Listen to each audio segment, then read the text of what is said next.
Hello welcome to post 360. నేను మీ మురళీ రాపల్లి.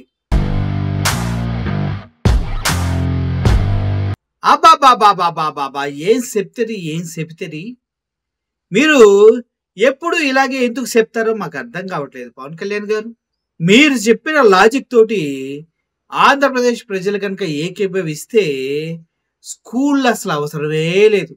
ఇంట్లోనే కూర్చొని 2 గులాబీ మొక్కలతో డిప్యూటీ సీఎం అయిపోవచ్చు. అంతే కదా సార్? ఎందుకంటే ఈ రోజుల్లో కూడా ప్రజలకి స్కూళ్ళల్లో మీరు గతంలో 25-30 సంవత్సరాల క్రితం ఏం చదువుకున్నారో అదే సిలబస్ కంటిన్యూ అవుతుంది. కాబట్టి same English, same maths, same signs, same physics, same chemistry, ఇదే కంటిన్యూ అవుతుంది సార్. అది కరెక్ట్ కాదని కరెక్ట్గా మీరు 30-40 సంవత్సరాల క్రితమే గమనించడంలో మీ గొప్పతనం మాకు తెలుస్తుంది సార్. వా వా సార్, వా వా. ఇంత నాలెడ్జ్ ఎలా వచ్చింది సార్ మీకు? 2 లక్షల పుస్తకాలు చదివినప్పుడు వచ్చిందా నాలెడ్జి? సార్, మాకు 2 లక్షల పుస్తకాలు కొనుక్కునే స్తోమత లేదు సార్. మరి మేమేం చేయాలి సార్? ఏంటి సార్ ఏదో అన్నారు, ₹1 కోటి అడిగితే ఇచ్చేస్తాను కానీ ఒక బుక్ ఇవ్వడానికి నేను చాలా ఆలోచిస్తాను, బాధపడతాను. కావాలంటే వాళ్ళకి ఆ బుక్ కొనుక్కొచ్చిస్తాను కానీ నా దగ్గర ఉన్న బుక్ మాత్రం ఇవ్వనని చెప్పారు. ₹1 కోటి ఇవ్వండి సార్, మీకు దండం పెడతా. ₹1 కోటి ఇవ్వండి, లేదంటే మీ బుక్స్ అన్ని నేను కొట్టేస్తా, మీ బుక్స్ అన్ని అడిగేస్తా. పవన్ కళ్యాణ్ గారు, ₹1 కోటి ఇవ్వండి, లేదంటే మీ బుక్స్ అన్ని కొట్టేస్తా. ₹1 కోటి ఇస్తావా, లేదంటే నీ బుక్స్ అన్ని కొట్టేయమంటావా? ఇలా వివిధ విధాలుగా ఖండించి మిమ్మల్ని అడగాల్సి ఉంటుంది సార్. ఇంకోటి ఏదో అన్నారు సార్, కర్ణుడికి కవచ కుండలాలు తీసేస్తుంటే ఎంత బాధపడ్డాడో ఆ బుక్కుని ఎవరికన్నా ఇస్తుంటే మీరు అంత బాధపడతారా? అయ్యో బాబోయ్, కవచ కుండలాలతో పోల్చారా సార్ బుక్ని? మీరు చెగువీరా తెలుసు కదా సార్? తెలుసు కదా మీకు. ఏం చదువుకున్నాడో తెలుసా సార్? ఆయన డాక్టర్ సార్. చెగువీరా డాక్టర్. విప్లవం వైపు ఎందుకు వెళ్ళాడో తెలుసా సార్? ప్రజల బాధలు చూడలేక విప్లవంలోకి వెళ్ళాడు సార్. ఆయన విప్లవాన్ని వదిలిపెట్టలేదు సార్. ఎక్కడ విప్లవాన్ని గెలిచిన తర్వాత, అక్కడ స్వేచ్ఛ కలిగిన తర్వాత మరొక విప్లవాన్ని ఎత్తుక్కుంటూ మరొక దేశానికి స్వేచ్ఛ కలిగించడానికి తన ప్రయాణం అయ్యాడు సార్. మీలాగా ప్లేట్లు మార్చలేదు సార్. అసలు చెగువీరా చదివిన బుక్స్ ఏంటో మాకు ఇప్పటిదాకా తెలియదు సార్. కానీ మీరు 2 లక్షల బుక్స్ చదివారు సార్. ప్లేట్ల మీద ప్లేట్లు మార్చేస్తూనే ఉంటారు సార్. అదేంటో చెగువీరా బాబుజాలాలతో నిండిన అంటారు సార్. నక్సలైట్ ఉద్యమకారులకు అడుగుజాడల్లో విప్లవాన్ని రగిలిస్తా అంటారు సార్. చివరికెళ్ళి లడ్డూలో మిక్స్ అయిపోయిన మీ జీవితం ఐఎమ్ అన్అపాలజెటిక్ సనాతని అంటారు సార్. ఇవి కూడా ఆ బుక్స్ నేర్పినాయి సార్, మీరు కొన్న బుక్స్. డబ్బులు ₹1 కోటి ఇచ్చేయడానికి ఆలోచించను కానీ ఒక పుస్తకం ఇవ్వాలంటే చాలా ఆలోచిస్తాను. అంటే పుస్తకాన్ని ఇవ్వాలి అంటే నిజంగా నా సంపదను ఇచ్చేసి, అంటే నా కర్ణుడి కవచకుండలాలు ఎలా కోసేస్తే బాధపడుతుందో నాకు తెలియదు, కానీ నా పుస్తకం ఇవ్వాలంటే మటుకు చాలా కింద మీద పడిపోతాను. ఇవ్వాలి అవుతుంది. అందుకని ఏంటంటే కొంతమంది అడిగినప్పుడు, ఈవెన్ నా పిల్లలు అడిగినప్పుడు కూడా వాళ్ళకి కావాలని ఇంకో కాపీ కొనిచ్చిస్తాను తప్ప నా పుస్తకాలు ఇవ్వడానికి ఇబ్బంది పడతాను. అంత మమకారం నా పుస్తకాలు. ఎందుకు ఇంత మమకారం అంటే, నా జీవితంలో ఎప్పుడు కూడా పుస్తకాలు అనేది, పుస్తక పఠనం లేకపోతే నేను ఏమైపోయేవాడిని అనిపిస్తుంది. నేను ఇంటర్వ్యూని కూడా ఎందుకు మధ్యలో ఆపేశానంటే చదువుకోలేక కాదు, మార్క్స్ తెచ్చుకోలేక కాదు, బాగా చదివేవాడిని. కానీ ఎందుకంటే నేను కోరుకుంటున్న చదువు పుస్తకాల్లో లేదు, క్లాస్ రూమ్లో లేదు.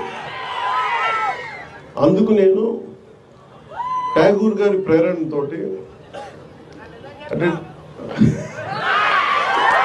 రవీంద్రనాథ్ ఠాగూర్ స్కూల్కి వెళ్ళకుండా ఇంట్లోనే కూర్చొని నేర్చుకున్నారంటే అది నేను కూడా ప్రేరణ తీసుకొని ఆయనలాగే చెట్లు, చేమలు, మొక్కలు చూస్తాం. మా దగ్గరికి అంత లగ్జరీ లేదు, పెద్ద ఉద్యానవనాలు లేవు. మాకు కూడా 2 రోజా మొక్కలతో కుండీలనే చూస్తాం. పుస్తకాలు పెట్టుకొని, క్లాస్ పుస్తకాలు పెట్టుకుని రోజా పువ్వులను చూస్తూ ఉండిపోయాడు. ఎట్లా ఎగ్జామ్స్ ఫెయిల్ అవుతాం కదా ఖచ్చితంగా, అలా చూస్తూ ఉంటాం. సార్ మీరు చాలా గొప్పగా మాట్లాడారు సార్, చాలా చాలా గొప్ప మాట్లాడారు సార్. విద్యార్థులకు అందరికి ఇన్స్పిరేషన్ సార్ మీ మాటలు. ఇప్పుడు ఏంటి సార్, ఇంటర్ చదవలేక కాదు నేను మానేసింది, మరి ఎందుకో నేను బాగా చదివేవాడిని. అబ్బా కామెడీ బాగుందే, నాకు కావాల్సిన సబ్జెక్టు పుస్తకాల్లో లేదు అంటే ఏంటి సార్? మీకు కావాల్సిన సబ్జెక్టు ఏం సబ్జెక్టు కావాలి మీకు? ఆర్టిఫిషియల్ ఇంటెలిజెన్స్ ఏముందా? ఆర్టిఫిషియల్ ఇంటెలిజెంట్ ఏమైనా డెవలప్ చేద్దాం అనుకున్నారా? లేదంటే రోబోటిక్స్ ఏమైనా నేర్చుకుందాం అనుకున్నారా? అది కూడా కాదంటే ఏమన్నా కొత్తగా ఒక సాఫ్ట్వేర్ డెవలప్ చేద్దాం అనుకున్నారా? మీ నాగబాబు అన్నయ్య మాట్లాడుతూ చెప్పాడు కదా, మా వాడు ఐటీ ప్రొఫెషనల్, ఐటీ చదువుకున్నాడు. ఐటీ అంటే ఆయన ఉద్దేశంలో ఏంటో నాకు తెలియదు. ఆ సాఫ్ట్వేర్ అనుకున్నాడా, లేకపోతే ఇన్ఫర్మేషన్ టెక్నాలజీ రిలేటెడ్ సబ్జెక్ట్స్ అనుకున్నాడా, లేదంటే ఐటీ అనేది ఒక బుక్ ఉందని చదివి అనుకున్నాడు నాకు తెలియదు. నువ్వు ఐటీ చదువుకున్నావని విచ్చలవిడిగా ఆయన చెప్తా ఉంటాడు. నువ్వేమో 10th క్లాసే పాస్ కాలేదు. 10th వరకు గ్యారంటీ ఉంది. 10th పాస్ అయ్యి ఇంటరు హెచ్ఈసియా, సిఈసియా, ఎంఈసియా, ఎంపీసీ అనేది ఎవరికి తెలియదు. ఎందుకంటే మీరు ఒక్కోసారి ఒక్కోటి చెప్పారు మాకు. సో ఓకే, మీ నాలెడ్జ్ నేను ప్రశ్నించే శక్తి మాకు ఎక్కడ ఉంది సార్? మా చిన్న చిన్న బుక్స్, ఏదో బీటెక్ బుక్స్ చిన్న బీటెక్ చదివామంతే. మాది పెద్ద మ్యాటరే కాదు సార్. ఇంకోటి చెప్పారు ఏంటి సార్ మీరు? అది క్లాస్ రూమ్లో మీకు కావాల్సినటువంటి సబ్జెక్ట్ దొరకలేదు. బా, ఈ స్టేట్మెంట్ సార్ మిమ్మల్ని ఎక్కడో కూర్చోపెట్టింది సార్. అమ్మ బిల్ గేట్స్, ఇప్పుడు ఎలాన్ మస్క్ ఉన్నాడు సార్. ఎలాన్ మస్క్ ఉన్నాడు కదా, మనోడు కూడా అంతే. వాళ్ళ పిల్లల్ని స్కూల్లో చదివించట్లా, వాడికి ప్రత్యేకమైన సబ్జెక్టులు క్రియేట్ చేసి ఆల్గరిథమ్స్ రెడీ చేసి, ఏది ఇంట్రెస్ట్, మ్యూజిక్, మెకానిక్స్, ఏది ఇంట్రెస్ట్ అయితే దాంట్లోనే ప్రొఫెషనల్ చేస్తున్నారు సార్. మీరు కూడా ఆ కాలంలో మీరు ఏం చదవాలనుకున్నారో నాకు చెప్పలేదు సార్. మీ నాన్నలాగా ఎస్ఐ అవుదాం అనుకున్నారా, కానిస్టేబుల్ అవుదాం అనుకున్నారా, మీ అన్నయ్యలాగా హీరో అవుదాం అనుకున్నారా? దానికి సబ్జెక్టులు ఏమి లేవు సార్. ఏదైనా సిలబస్ గవర్నమెంట్ ఇచ్చిన సిలబసే చదవాలి. ఆ సిలబసే మనం చదువుకోవాలి. దాంతోనే ఇప్పుడు ఐఏఎస్లు, ఐపీఎస్లు, అమెరికాలో జాబులు చేసే వాళ్ళంతా కూడా అదే సిలబస్తో ఎదిగారు సార్. సుందర పిచ్చయ్య కూడా అదే సిలబస్ సార్. ఎక్కడున్నారు సార్ మీరు? మీలాంటి గొప్ప వ్యక్తులు. ఇంకా ఇంకో పెద్ద మాట అన్నారు సార్, ఠాగూర్. అమ్మో, ఠాగూర్ అంటే మళ్ళీ చిరంజీవి గారి సినిమా ఠాగూర్ అని మీరు కూడా ఫీల్ అవుతారు. రవీంద్రనాథ్ ఠాగూర్ గారి యొక్క ఆయన రగిలించినటువంటి స్ఫూర్తితో స్కూల్కి వెళ్ళకుండా ఇంట్లోనే కూర్చొని ఆయన చదువుకున్నారు కాబట్టి నేను కూడా చదువుకున్నాను అంటారు. ఆయన చెప్పిన సిద్ధాంతం ప్రకృతితో విద్యార్థులకి సన్నిహితంగా ఉంటే వాళ్ళు ఫ్రెష్గా ఉంటారు. వాళ్ళు చదువుకున్నది వాళ్ళ బ్రెయిన్లోకి చాలా త్వరగా వెళ్తుంది. సో వాళ్ళు మంచిగా స్టడీస్లో ఎక్సలెన్సీ చూపిస్తారంటూ తన థీరీని చెప్పి దాంట్లో సక్సెస్ అయ్యారు సార్ చూయించి. మీలాగా ఇంట్లో ఒక్కలే ఉండి 2 గులాబీ పూలు మొక్కలను పెట్టుకొని బుక్కు చేతుల్లో పట్టుకొని ఆ పూలు ఎవరికి ఇవ్వాలా, ఏ ఫిగర్కి ఇవ్వాలా, ఎవరికి ఇస్తే ఏది పడిద్దా, సారీ సార్, నా ఆలోచన ఇక్కడ ఇంప్లిమెంట్ చేస్తున్నా. ఆ పూలు ఎలా పూస్తున్నాయి, ఆ ప్రకృతి సౌందర్యాన్ని చూస్తూ చదువుకొని ఇంటర్ కూడా పాస్ కాలేకుండా ఉండమని మీరేమన్నా చెప్తున్నారా సార్ ప్రజలకి? చిరంజీవి గారు లేకపోతే పవన్ కళ్యాణ్ అనే వ్యక్తికి జీవితమే లేదు సార్, 0. చిరంజీవి గారి భార్య లేకపోతే పవన్ కళ్యాణ్ నిండు 0 సార్. అల్లు అరవింద్ ప్రొడ్యూస్ అయిపోతే పవన్ కళ్యాణ్ నిండు 0 సార్. 10th క్లాస్ మార్కులతో అట్లీస్ట్ మీరు పానీపూరి బండి కూడా పెట్టుకోలేదు సార్. ఎందుకంటే బ్యాంకులు లోన్ ఇవ్వ కాబట్టి. మీరు ఇక్కడ దాకా వచ్చారంటే అది మీ లక్కు. డిప్యూటీ సీఎంగా ఎదిగారంటే కేవలం లక్కు, ఈవీఎంస్ గొప్పతనం. అంతకు మించి ఏదో వాపును చూసి బలుపు అనుకోవటం తప్పు సార్. అది మీరు గొప్ప వ్యక్తి కావచ్చు మీలో మీకే, కానీ చూసే వాళ్ళకి మాకు మాత్రం నిలకడ లేని, స్టెబిలిటీ లేని, మాట పైన నిలబడలేని, అబద్ధాలు చెప్పే ఒక పొలిటీషియన్ లా కనిపిస్తున్నారు సార్ మాకు. ఈగోలకు పోయి సీజ్ షిప్ అని 7 కోట్లు లాస్ చేయటం, తిరుపతి లడ్డు పైన నానా దుమారం చేసి బ్యాక్ స్టెప్ తీసుకోవటం. సార్ ఒకటేంటి సార్, అన్ని సొంత మేనల్లుడిని అరెస్ట్ చేసి పోలీస్ స్టేషన్లో పెడితే మాట కూడా మాట్లాడకపోవటం.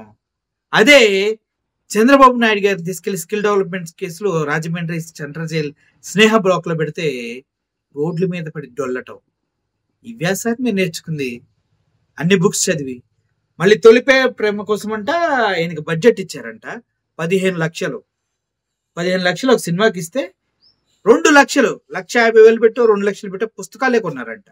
బా సార్, మీరు చెప్పే కబుర్లకి మీరు చేసే పనులకి సంబంధం ఏంటో తెలియక అటు పిల్ల సైనికులు ఇటు మేము పీక్కొని చేస్తున్నాం సార్.